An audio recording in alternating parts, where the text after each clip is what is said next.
This kind of a grayed area here that's above my thumb right now is the area of devastation that the aircraft has created as it plowed into between the ground and the first floor down into the basement all the way into this top area here, which is approximately about 1,000 feet inside the building.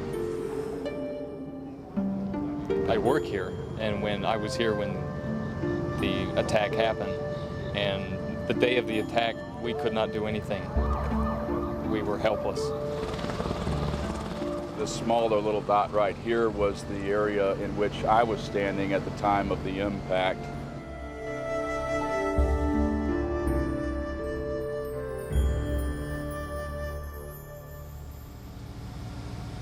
At about 10:30 p.m. that night, we received a call to mobilize and head towards Washington, D.C. and the south lot of the Pentagon.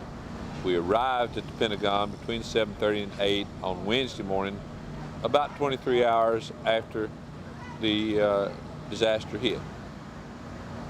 We were to try to minister to the needs of both the fire, police, and rescue that were around the disaster site, and we began immediately to set up our feeding kitchen area.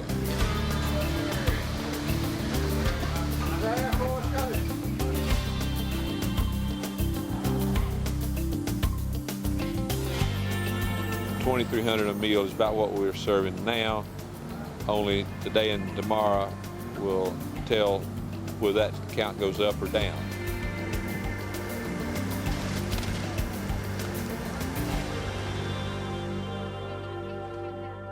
I saw a lot of emotion in these men's eyes and women's eyes, because there are men and women all over these buildings trying to put out the fire and look for survivors.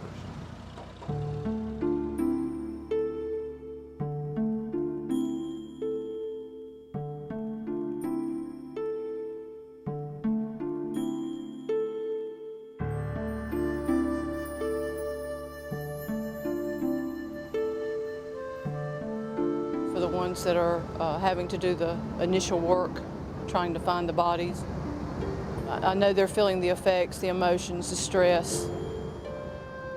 This is the first disaster we've been to where there's been significant death present. We're dealing with people who are dealing with that. We're not just feeding meals. We're feeding souls.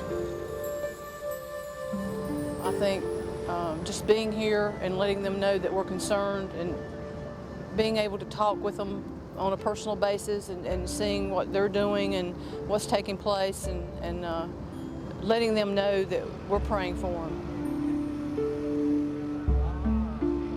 It's very humbling. I have a whole different perspective as to our life is short here. We are not promised a tomorrow. And I would like to relay back to family and friends that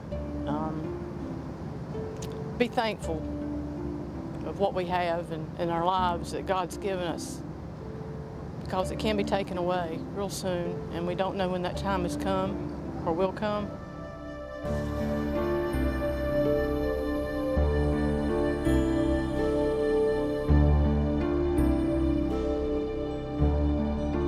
The outpouring of support that we've felt here has just been tremendous. There are a lot of people here that are doing some very difficult things inside the building to try to look for survivors, and the work that this organization is doing to support those key individuals is just unbelievable in my mind. I am just completely overwhelmed with it, and I know there's a lot of FBI agents and soldiers, rescuers, EMS and fire and police personnel who I will talk to later, who will tell me that the folks in the yellow shirts are the ones they're going to remember most when this is over with. Our prayer is that we never have to go, but the reality is that we live in a hurting world. And you as North Carolina Baptists have made it available through your gifts and offerings to allow those of us that can to go and do Christ's business in a disaster.